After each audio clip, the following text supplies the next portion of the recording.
¿Preparados?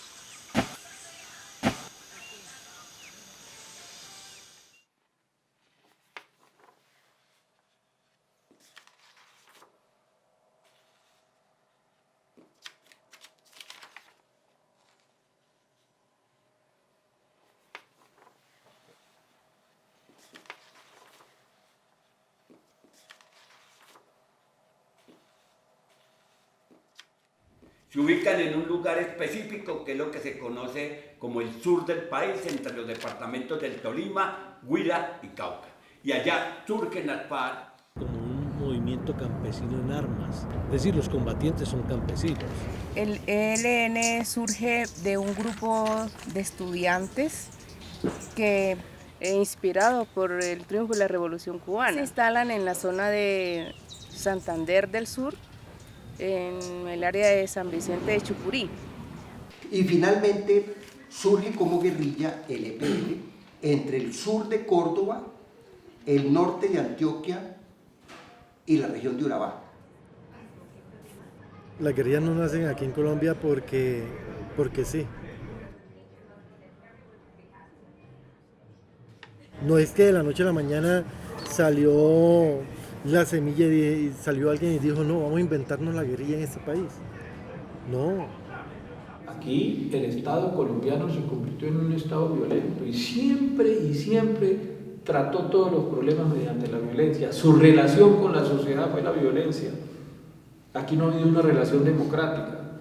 Sí, digamos que establecer el punto de partida de lo que hoy llamamos el conflicto y la violencia es un poco complejo en la medida en que el Estado colombiano ha aplicado sistemáticamente la violencia.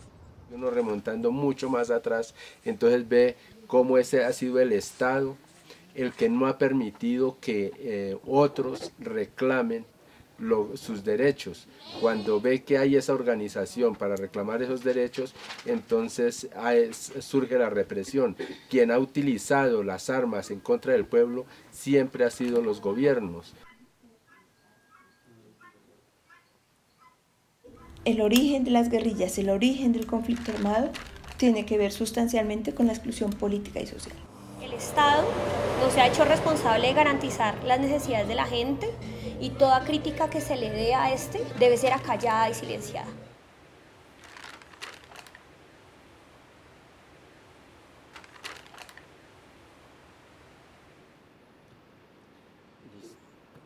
Voy a contarles una historia muy sentida, lo que sucedió allá en la hacienda de Leticia, donde queman vivo a un compañero, y para este crimen ni siquiera hubo justicia.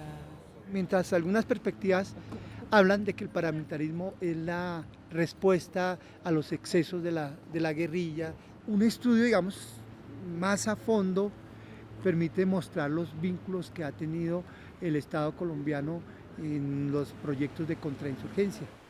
Pues yo creo que nosotros los campesinos hemos llevado la mayor afectación dentro de ese conflicto, porque pues la guerra se hizo en los territorios del campo y en esos territorios donde hubo estos falsos positivos. ¿Cómo es que un Estado asesina campesinos para ganar ascensos, como lo que es conocido como los falsos positivos? ¿O cómo puede ser que se alíen con los paramilitares y lleguen a utilizar todas las formas de matar? Usted sabe que la autodefensa siempre fueron para hacer las cosas que no podía hacer la fuerza pública. Pero sí en los campos uno se fija que es donde desplazaron y que le robaron las tierras a los campesinos para convertirlas en megaproyectos de hidrocarburos o hidroeléctricas, en monocultivos de palma o la misma coca.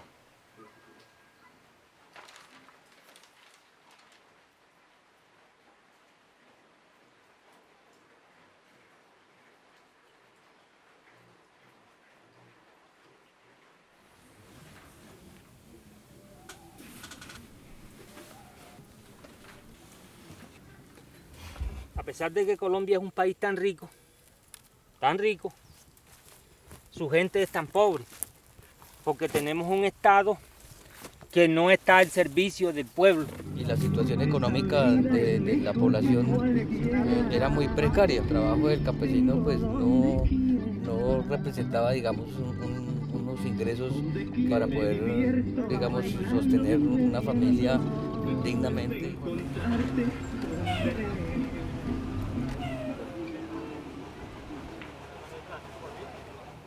Hubiéramos podido decirle al campesino, bueno, rotundamente prohibido cultivar coca, y yo sé que ellos no cultivan coca, pero nos van a decir, bueno, entonces ¿de qué vamos a comer? O sea, uno para entender el fenómeno tiene que meterse en el cuero, en la ropa del campesino, porque el problema no es porque la gente le guste, sino que es una necesidad.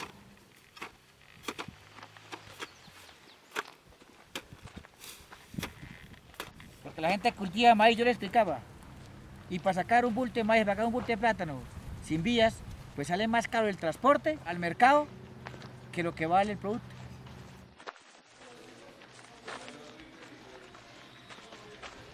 Las FARC entró a regular la economía de la coca, ¿cierto?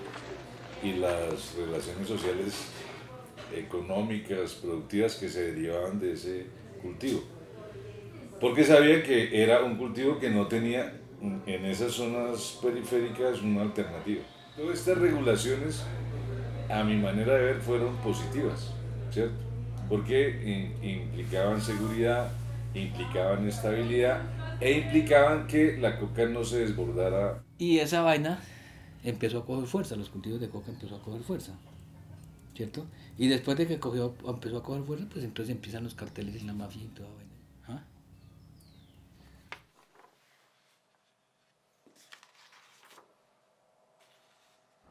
Hay otra forma de relacionarse con la comunidad, que es muy diferente a cómo se percibe desde Bogotá. Desde Bogotá, ¿qué se sabe del ELN? Se sabe cuando le dan al tubo, cuando cometen un ataque, cuando hay un muerto en combate, cuando hay una acción militar. Pero el ELN es mucho más que eso. Yo diría que es la punta del iceberg, es esa noticia violenta. Pero debajo hay otra cantidad de cosas que tienen que ver con el relacionamiento, con la relación, la construcción política, con las bases sociales que tiene, con esas tareas político-militares pequeñas que no aparecen cuando se hace una radiografía del ELN. Y uno va, en serio, o sea, uno pregunta, ¿quién hizo esta carretera? Las FARC. ¿Quién hizo la escuela? Las FARC. Bueno, ¿y quién hizo el acueducto? Las FARC.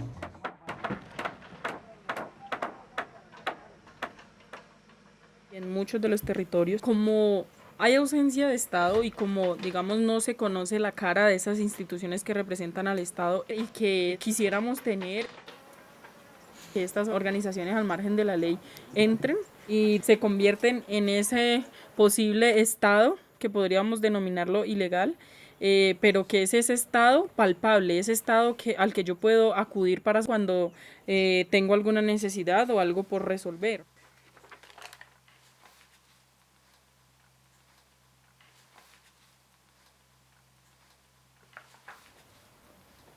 A través de que dicen de los medios de comunicación, lo que dice Caracol RCN, los grandes terroristas. Sí, que eran los grandes terroristas. Pues para nosotros no fueron terroristas. Primero, son una organización militar, político-militar, pero también militar. Y eso implica una forma de relacionamiento. Es decir, no es lo mismo que yo llegue a decir, Carlos, regálame un café, a llegar a decirte lo mismo con un fusil en las manos. O sea, eso no es una cosa meramente simbólica, es una cosa real. Y eso no podemos abstraerlo.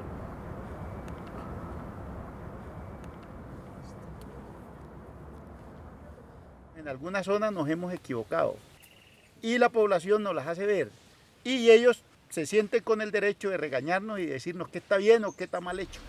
Parte de los actores involucrados en la guerra se dieron cuenta que la estrategia de la guerra no iba a permitir vencer al enemigo. También porque el desarrollo mismo de la guerra terminaban corroyendo el tejido social, la construcción regional, que permitían que esas insurgencias siguieran teniendo un sentido de lucha políticamente válido.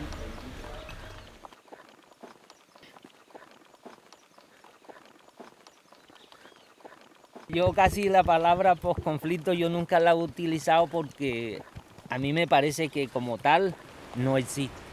Eso es muy preocupante.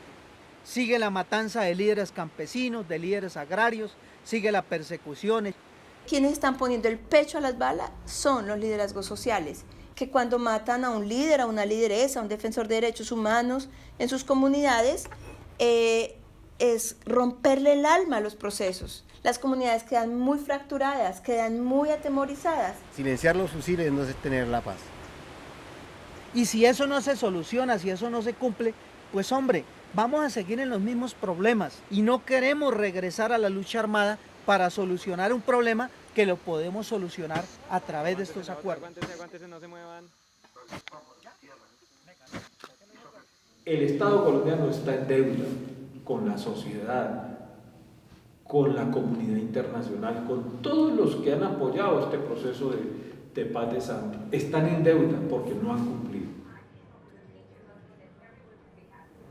En estos momentos las regiones necesitan presencia del Estado, pero cuando hablamos de presencia no es que se mande el ejército o mande la policía, no, necesitan escuelas, necesitan vías, centros de salud, hombre, necesitan inversión social.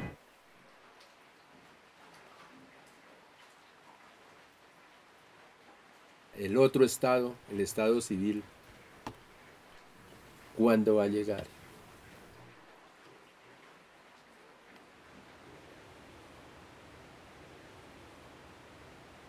Hasta dónde el Estado va a cumplir o hasta dónde nosotros estamos en capacidad de hacer que el Estado cumpla, ¿cierto? Que si no queremos un cambio por medio de la violencia, de echar plomo y de esto y lo otro, pues debemos de saber elegir y organizarnos, ¿cierto? Porque es que aquí los responsables de hacer que este compromiso de paz sea un hecho real no es las FARC, ni es el gobierno, ni las Fuerzas Armadas, es el conjunto de los colombianos.